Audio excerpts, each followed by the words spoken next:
Do you think it was the power of the Dorans that brought them? I asked Wise Child. That, and the pride and wickedness of Marut and the Knight, which made them many enemies, and the courage of Prince Brangwyn in breaking out of Caerleon, and the courage of Wise Child in going to Caerleon and encouraging him to do so, I said. Wise Child smiled. Maybe.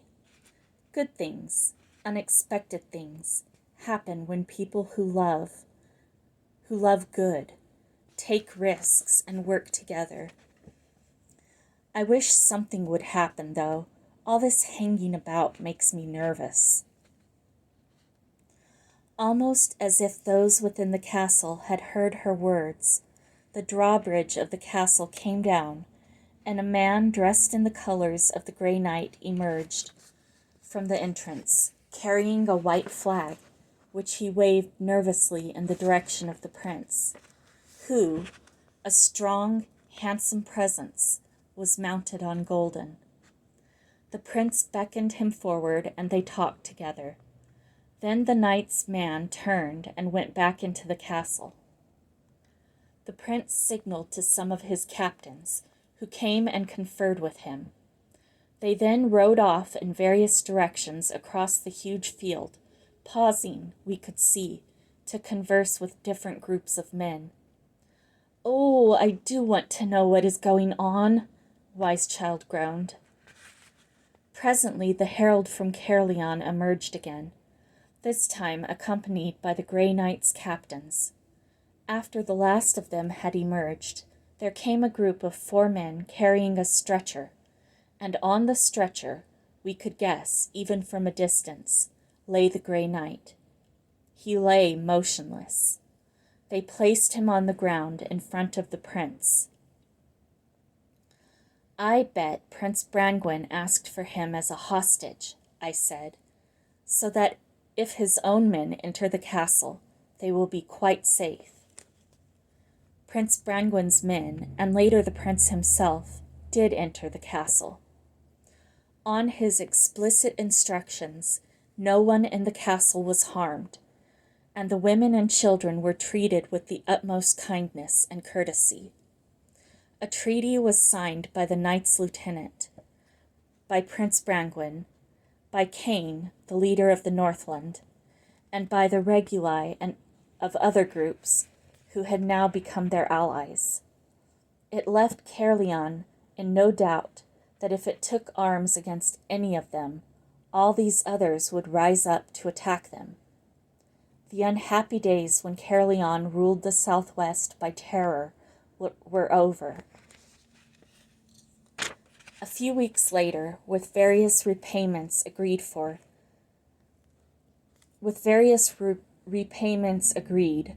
the damage done to Castle Door, together with restorations of grain and cattle, we all returned to Castle Door. The prince gave immediate instructions that the wooden palace was to be rebuilt with even greater splendor than it had enjoyed in his father's day, and he said that he would be crowned there as soon as it was complete. Freed of their crushing burden of paying tribute to Caerleon, the people, we knew, would soon recover their original prosperity.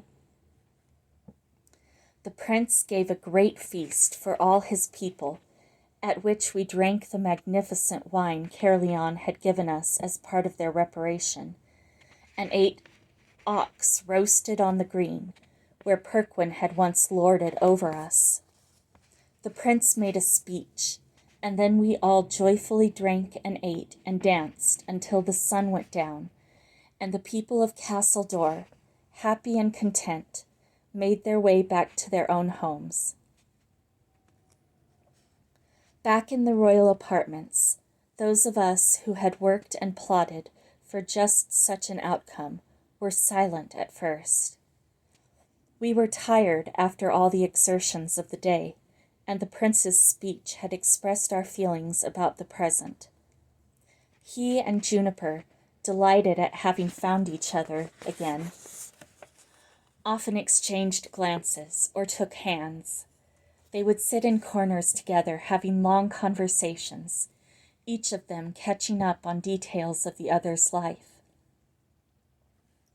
He had plans to build her a house close to Castle Door, but in the meantime was delighted to have her living with him. Wise Child and Juniper also often embraced each other, glad that all the recent dangers were past. No one could have foreseen, when we left Dalriada, the adventures ahead of us. Cormac and Finbar, who had both done so much to help, rejoiced in our happiness. And Uni?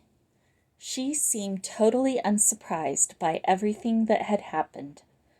When Prince Brangwyn offered to build her a house, just as his father King Mark had done before him, she shook her head and announced that she intended to return to the site of her old hut in the outlands and rebuild it.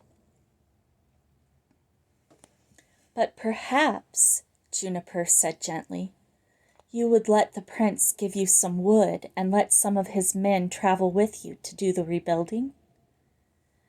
Uni wrestled with this, obviously tempted by the offer, but unwilling as ever to appear gracious and grateful. Oh, I suppose so, she said at last, though I would probably do it better myself. She paused. There is another bit of business that we Dorans need to do, she went on. I think with the four of us, we can manage it. Yes, Colman, I am including you. One day you will be a proper Doran, I think.